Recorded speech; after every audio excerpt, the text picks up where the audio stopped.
जय हिंद प्यारे साथियों, कैसे हो आप सभी। आई होप कि आप सभी अच्छे होंगे और मस्त होंगे, पढ़ रहे होंगे।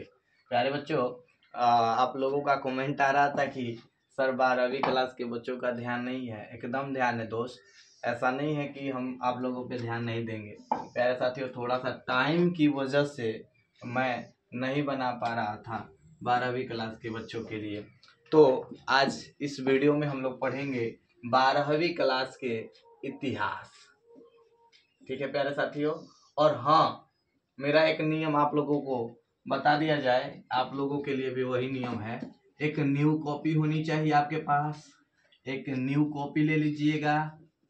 एक न्यू कॉपी, हाँ ध्यान दो है, गजब इंसान है यार। उधर का देखता है, इधर देखो। एक क्या लेना है, न्यू कॉपी, और अलग अलग कलर का 2 पेन ले लेना है। ठीक है प्यारे साथियों। और हाँ, कौन कौन सा पेन ले लेना है, तो या तो ब्लैक ले लेना है, ठीक है, ब्लू ले लेना है, या रेड भी होगा तो चलेगा। रेड से अगर हाँ आप रेड लेते हैं तो रेड से ज्यादातर क्वेश्चन लिखने का प्रयास करना। ठीक है प्यारे साथियों। और ब्लू से आंसर लेना। ठीक है। और अगर आपके पास ब्लैक होगा तो ब्लैक से आप क्या कर सकते हैं, तो ब्लैक से क्वेश्चन लिख सकते हैं। ठीक है। आई होप कि आप लोग इतना समझे होंगे। प्यारे साथियों, आज के इस वीडियो में हम लोग जानेंगे इतिहास क्या होता है। तो इतिहास किसे कहते हैं, तो इतिहास 2 शब्दों से मिलकर बना हुआ है। इतिहास 2 शब्दों से मिलकर बना हुआ है, इति और हास। इति का अर्थ क्या होता है चला, इति का अर्थ होता है अतीत। इति का मतलब होता है अतीत, अर्थात बीता हुआ समय, अर्थात बीता हुआ समय। और हास का मतलब होता है घटना। हास का मतलब क्या होता है चला, घटना। यानी कि बीते हुए समय में जो भी घटना घटी है और उसके बारे में जब हम अध्ययन करते हैं तो उसी को क्या कहते हैं, इतिहास कहते हैं। समझे। यानी कि इतिहास का परिभाषा क्या होगा चला, ध्यान देना है, फोकस ऑन द बोर्ड। इतिहास किसे कहते हैं, तो अतीत के घटनाओं का उजागर करना क्या कहलाता है, उजागर करना इतिहास कहलाता है। इतिहास कहलाता है। ठीक है। अतीत के घटनाओं का उजागर करना, अतीत के घटनाओं को उजागर करना ही क्या कहलाता है चला, इतिहास कहलाता है। मैं ऑनलाइन के माध्यम से आप लोगों को पढ़ा रहा हूँ, लेकिन आप समझिए कि ये वीडियो जो है ये ऑफलाइन की क्लास के जैसा है। ठीक है। ऑफलाइन में जैसे आप लोगों को लिखवाया जाता है, समझाया जाता है, तो आप सिर्फ वही, जब आप मोबाइल देख रहे हैं, जब आप मोबाइल के सामने रख के पढ़ रहे हैं, तो आपको सिर्फ इस पर फोकस होना चाहिए कि हम क्या बताना चाहते हैं। ठीक है। तब आपको 110% की गारंटी लेते हैं कि आपके दिमाग में सीधा जाएगा। ठीक है। वैसे जाता है इजी शेयर से, ब्लूटूथ से, MX प्लेयर से। ठीक है। तो वैसा ही, तो अतीत के घटनाओं को उजागर करना क्या कहलाता है, इतिहास कहलाता है। और इतिहास का एक और परिभाषा, जब आप 6-7 क्लास में पढ़ रहे होंगे तो आपको एक इतिहास का किताब मिला होगा। इतिहास का किताब मिला होगा तो उस पर सबसे पहला जो पन्ना होता है, पहला मान लो कि फ्रंट पेज, तो उस पर लिखा होगा, क्या हो जाएगा, अतीत से वर्तमान। अतीत से वर्तमान। अतीत का मतलब होता है बीता हुआ समय। अतीत का मतलब क्या होता है, बीता हुआ समय। और वर्तमान का मतलब होता है आज का समय, अभी का समय। ठीक है। यानी कि जो अभी हम चल रहा है उसको क्या कहेंगे, वर्तमान कहेंगे। जो बीत गया है उसको क्या कहेंगे कि भैया ये अतीत है। ठीक है। तो अतीत कब कहेंगे, तो अतीत का मतलब होता है कि जो समय बीत गया उसे अतीत कहेंगे। जो आपकी नजरों के सामने है, जो अभी अभी चल रहा है, जो आज हो रहा है, वही तो वर्तमान है। ठीक है, तो वर्तमान की घटना भी कभी इतिहास बनेगी। यानी इसीलिए कहा जा रहा है कि अतीत से लेकर वर्तमान तक की घटना के बारे में, वर्तमान तक की घटनाओं का क्या करना, अध्ययन करना। प्यारे साथियों, आप क्या सीखे, अतीत से लेकर वर्तमान तक की घटनाओं के बारे में अब जब हम अध्ययन करेंगे तो उसको क्या कहेंगे, तो उसको कहेंगे भैया hello focus on the board, अतीत से लेकर वर्तमान तक की घटनाओं के बारे में अध्ययन करना ही क्या कहलाता है, इतिहास कहलाता है। इतिहास जो है, इतिहास को अंग्रेजी में क्या कहते हैं चला, हिस्ट्री। क्या कहते हैं, हिस्ट्री। और इसके जनक कौन हुए, इसके फादर कौन हुए, तो इसके जनक हैं हेरोडोटस। प्यारे साथियों, अब ये आप लोगों के लिए भी VI क्वेश्चन होने जा रहा है कि इतिहास के पिता किसे कहा जाता है, इतिहास के पिता किसे कहा जाता है। तो इतिहास के पिता हेरोडोटस को कहा जाता है, जो कहाँ के रहने वाले थे, यूनान देश के निवासी थे। कहाँ के, यूनान के निवासी। प्यारे साथियों, यूनान एक देश है और वहां से ये क्या करते थे, वहां से ही निवास करते थे, वहां ही निवास करते थे। ठीक है प्यारे बच्चों, तो यहाँ से एक VI क्वेश्चन हुआ कि हेरोडोटस कहाँ के रहने वाले थे, किस देश के रहने वाले थे, तो यूनान देश के निवासी थे। ठीक है, और फिर उसके बाद आपका एक और क्वेश्चन बनता है कि हेरोडोटस के द्वारा एक पुस्तक लिखा गया, यहाँ पे नहीं दिखाई दे रहा होगा तो यहाँ पे एक पुस्तक, उनका बुक लिखा गया, खुद उन्होंने लिखा। क्या नाम था उसका, हिस्टोरिका। क्या नाम है, हिस्टोरिका। क्या नाम था बच्चा, हिस्टोरिका। क्या नाम था, हिस्टोरिका। ठीक है प्यारे साथियों, तो यानी कि हम जान गए कि इतिहास किसको कहेंगे, तो इति का मतलब होता है अतीत और हास मतलब होता है घटना, यानी कि ऐसा अवश्य ही हुआ होगा। ठीक है, हास का मतलब होता है ऐसा अवश्य ही हुआ होगा, यानी कि अतीत में ऐसा अवश्य ही हुआ होगा, कल्पना किया जाता, और उसी कल्पना को हम लोग क्या करते हैं, अध्ययन करते हैं, और उसी को क्या कहते हैं चला, इतिहास कहते हैं। क्या कहते हैं, इतिहास कहते हैं। इतिहास का अंग्रेजी क्या होता है, हिस्ट्री होता है, जिसके जनक किसको कहते हैं, हेरोडोटस को कहते हैं। और हेरोडोटस कहाँ के निवासी थे, यूनान देश के निवासी थे। कहाँ के निवासी थे चला, यूनान देश के निवासी थे। इनका एक पुस्तक था जिनका नाम था हिस्टोरिका। चलिए, आई होप कि आप लोग इतना समझे होंगे और लिखे भी होंगे।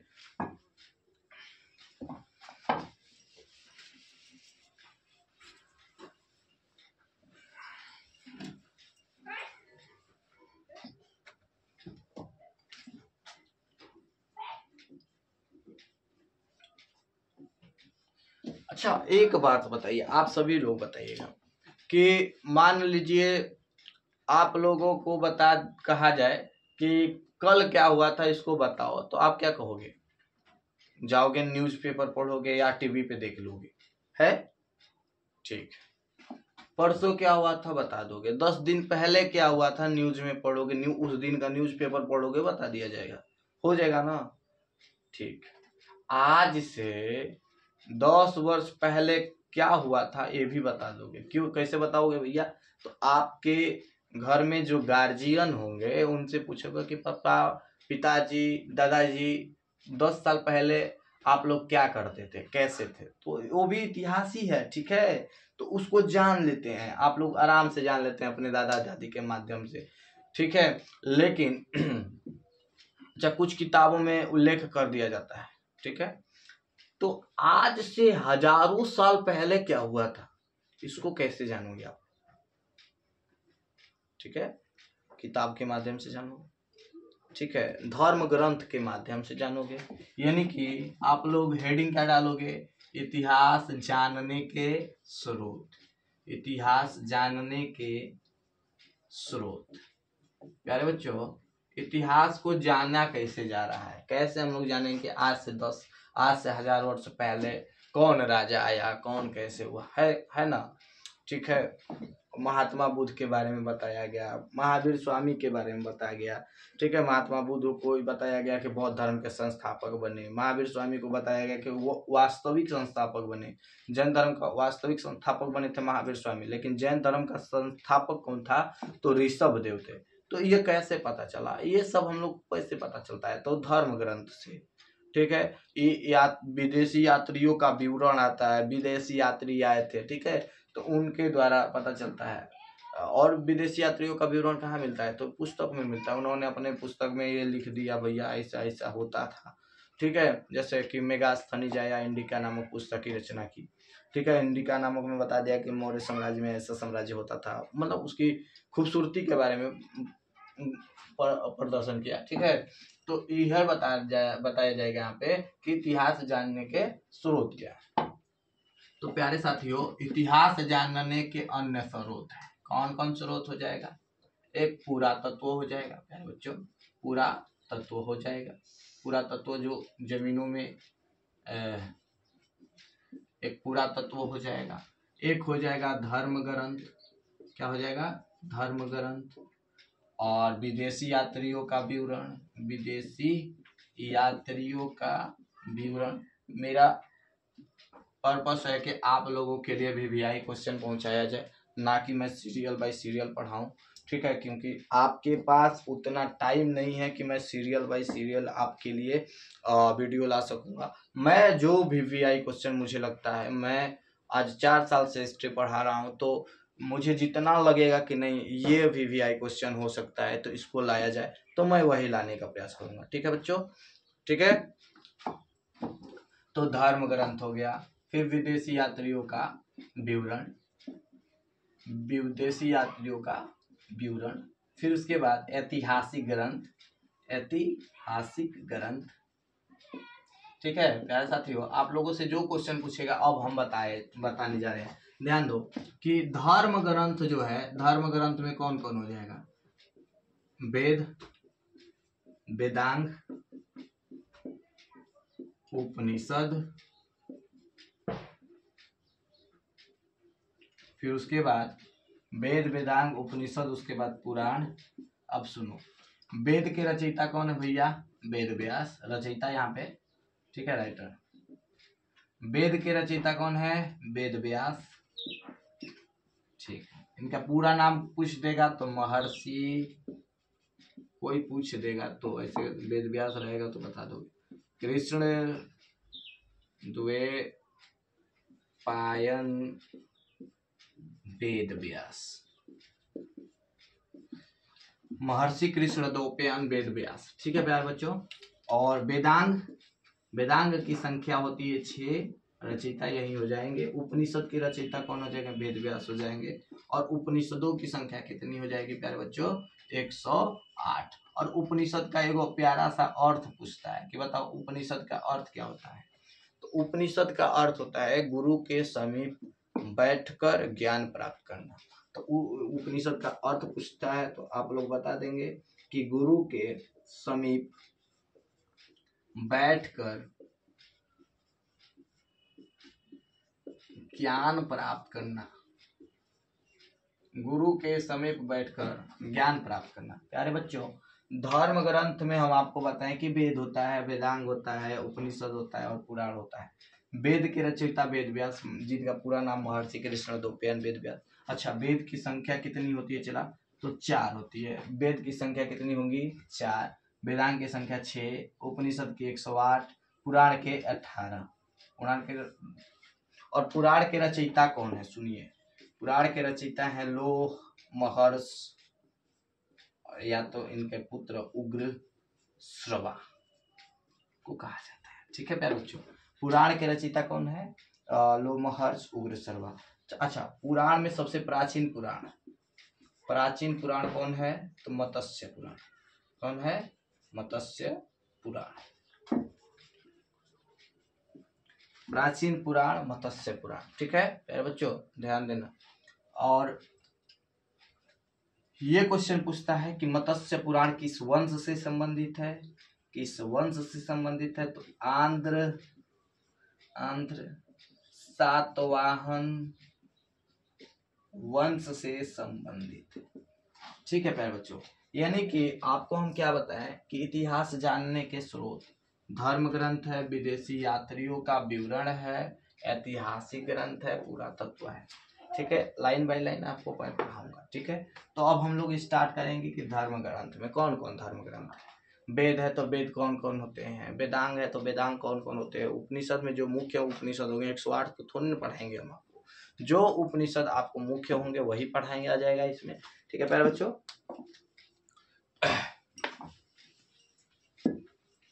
हाँ नोट डाउन करते रहिएगा आप लोग, क्योंकि नोट डाउन करिएगा तो आप लोगों का बेस्ट नोट्स बनेगा आप लोगों के लिए। चलिए बच्चों ध्यान देंगे। अब क्या ध्यान देना है? धर्म ग्रंथ। सुनिए, धर्म ग्रंथ यानी कि वह ग्रंथ जो धर्म को लेकर संबंधित है। ठीक है प्यारे बच्चों, तो धर्म ग्रंथ में अभी आपको बताएं वेद। पहला नंबर आपको क्या बताया गया? वेद। वेद की संख्या कितनी है? तो वेद की संख्या है 4। वेद की संख्या किधर है, कितनी है? अरे तुम लोग उधर देखता है, अरे इधर देखो, फोकस ऑन द बोर्ड। वेदों की संख्या कितनी है? 4। कौन कौन वेद है चला? एक है ऋग्वेद, एक है ऋग्वेद, यजुर्वेद, अथर्ववेद, सामवेद और एक अथर्ववेद। प्यारे बच्चों, यही बताया जाएगा आपको कि बताइए ऋग्वेद के रचयिता, जो ऋग्वेद को पढ़ने वाले ऋषि होते हैं, ऋग्वेद के पढ़ने वाले ऋषि को क्या कहा जाता है? तो आप लोग बताइए, तो ऋग्वेद के पढ़ने वाले ऋषि को क्या कहा जाता है? आप लोग बताइए, नहीं आता है तो ध्यान दो। होत्री कहते हैं। क्या कहते हैं? होत्री कहते हैं या होता कहते हैं। ठीक है, ऋग्वेद के पढ़ने वाले ऋषि को होत्री या होता कहते हैं। ऋग्वेद का उपवेद आप लोग जान लीजिए, आप लोगों के लिए उतना जरूरी नहीं है, लेकिन जान लीजिए कि ऋग्वेद का उपवेद क्या होता है भैया? तो आयुर्वेद। क्या होता है? आयुर्वेद। क्या होता है? आयुर्वेद। अच्छा, यजुर्वेद का यजुर्वेद को जो पढ़ते हैं उनको क्या कहते हैं? तो यजुर्वेद के पढ़ने वाले ऋषि को आप लोग बताइए। इसका जवाब आप लोग कहाँ देंगे? कमेंट में देंगे। ठीक है, कमेंट में देंगे। अच्छा, यजुर्वेद का उपवेद जो है, आप लोग ना कमेंट में कभी जवाब नहीं देते हैं, तो इसीलिए कुछ छोड़ा जाता है क्वेश्चन कि आप लोग पढ़ रहे हैं, वीडियो देख रहे हैं पूरा कि नहीं, इसलिए कमेंट में बताया जा रहा है। ठीक है, यजुर्वेद का उपवेद क्या होता है चला? तो यजुर्वेद का उपवेद जो है क्या होता है? धनुर्वेद। क्या होता है? धनुर्वेद। ठीक है, यजुर्वेद का उपवेद क्या होता है? धनुर्वेद होता है। अब नहीं होता है कमेंट में आप लोग ना जवाब देते, इसको हम बताइए देते हैं। इसके पढ़ने वाले ऋषि को अधर्यु कहते हैं। क्या कहते हैं? अधर्यु। क्या कहते हैं? अधर्यु। सामवेद को क्या कहा जाता है? तो भारतीय संगीत का जनक। भारतीय संगीत का जनक किसको कहा जाता है? तो ध्यान दो, भारतीय संगीत का जनक सामवेद को कहा जाता है। सामवेद, साम का अर्थ होता है गान। यानी कि इस वेद में क्या होता है? इस वेद में यज्ञों में मंत्र गाया जाता है। किस वेद के तहत गाया जाएगा? तो साम वेद में। ठीक है प्यारे बच्चों, साम वेद का उपवेद क्या होता है? साम वेद का उपवेद क्या होता है? तो सामवेद का उपवेद होता है, क्या होता है, गंधर्व वेद। क्या होता है, गंधर्व वेद। गंधर्व वेद यानी कि आप लोगों को बता दिया गया कि उपवेद गंधर्व वेद होता है, सामवेद का उपवेद क्या होता है, गंधर्व वेद होता है। ठीक है प्यारे बच्चों। फिर उसके बाद सामवेद के पढ़ने वाले ऋषि को क्या कहा जाता है, तो सामवेद के पढ़ने वाले ऋषि को उदात्र कहा जाता है। क्या कहा जाता है, उदात्री कहा जाता है। ठीक है प्यारे बच्चों, यानी कि सामवेद जो पढ़ता है उसको क्या कहते हैं, उदात्र कहते हैं। ठीक है। फिर उसके बाद अब आप लोग जानेंगे अथर्ववेद। अथर्ववेद का उपवेद क्या होता है, शिल्पवेद होता है। अथर्ववेद का उपवेद क्या होता है, शिल्पवेद होता है। शिल्पवेद होता है। ठीक है। अथर्ववेद के पढ़ने वाले ऋषि को ब्रह्मा कहा जाता है। अथर्ववेद के पढ़ने वाले ऋषि को ब्रह्मा कहा जाता है और इसे ब्रह्मवेद भी कहा जाता है। ठीक है प्यारे बच्चों। अब इसमें क्या होता है, जादू टोना वशीकरण जितने भी होते हैं इसी वेद के अंतर्गत आते हैं। अच्छा, अब आते हैं ऋग्वेद के बारे में। बढ़िया से जान लीजिए कि कौन कौन क्या चीज है। आप लोग इतना नोट डाउन किए होंगे, समझ में भी आ रहा होगा।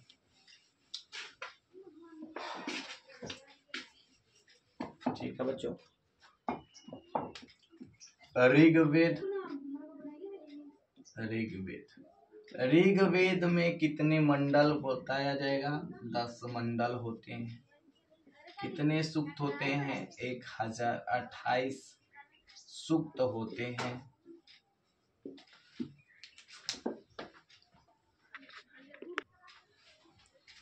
ऋग्वेद में 10 मंडल, 1028 सूक्त, 10,462 ऋचाएं हैं। 10,462 ऋचाएं हैं। प्यारे बच्चों ध्यान देना, 10 मंडल में कौन कौन मंडल मुख्य रूप से प्रमुख है, ध्यान देंगे, मुख्य है। ठीक है, वही आपको बताया जाएगा।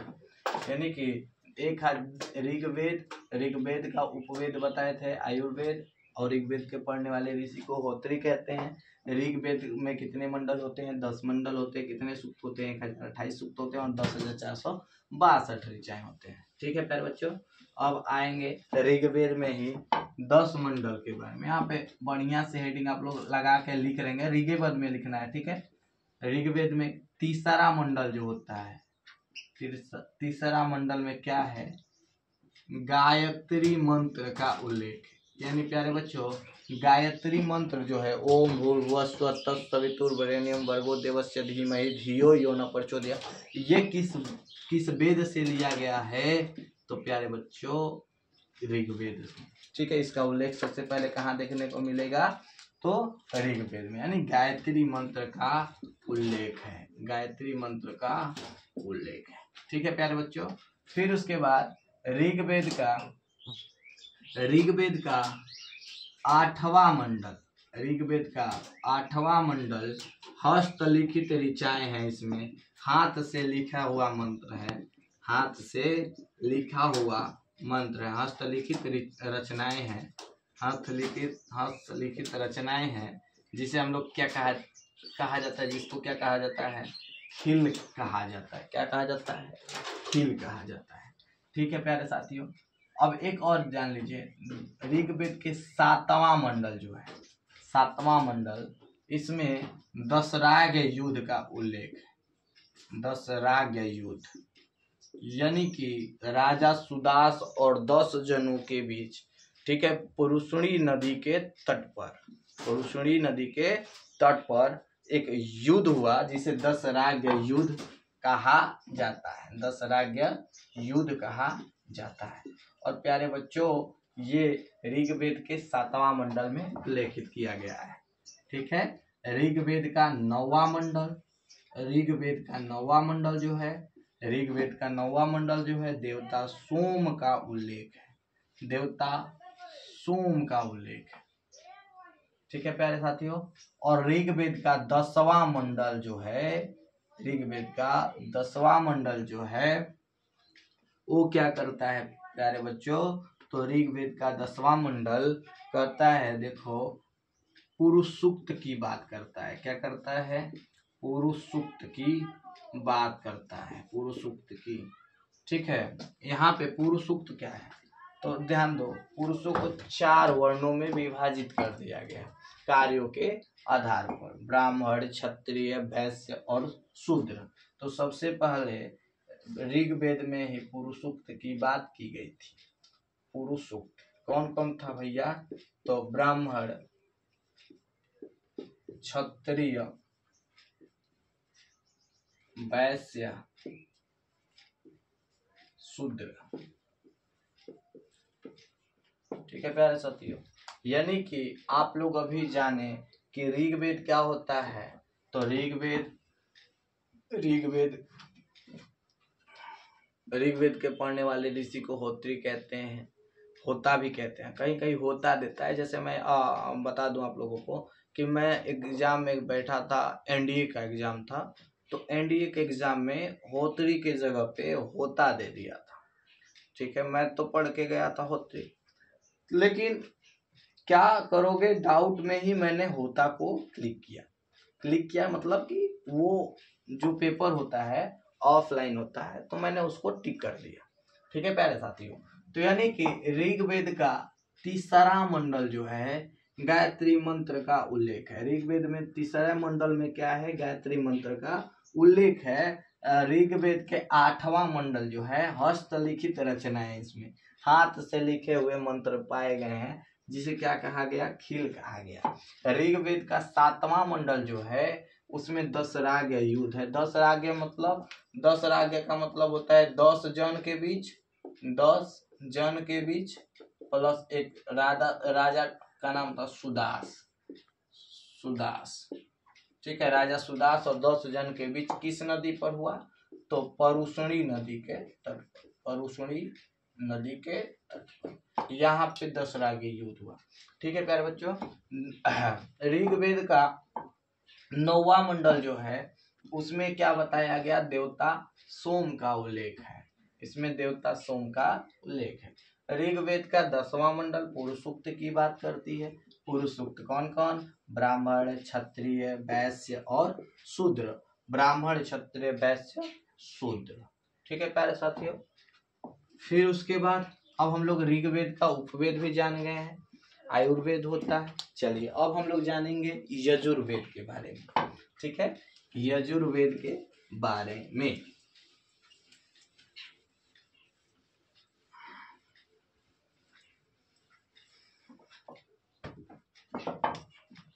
यजुर्वेद के बारे में ज्यादा कुछ जानना नहीं है।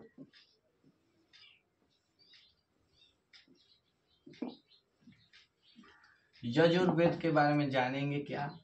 तो गद एवं पद वाला वेद, गद एवं पद वाला वेद कौन है? यजुर्वेद, गद एवं पद वाला वेद। ठीक है, यजुर्वेद में और जान लीजिए कि इसका उपवेद क्या होता है।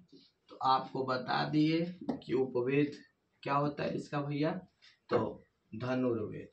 ठीक है, धनुर्वेद, इसमें तंत्र मंत्र की बात की गई। ठीक है, तंत्र मंत्र वाला वेद है, जादू टोना। ठीक है, वो अथर्ववेद में जादू।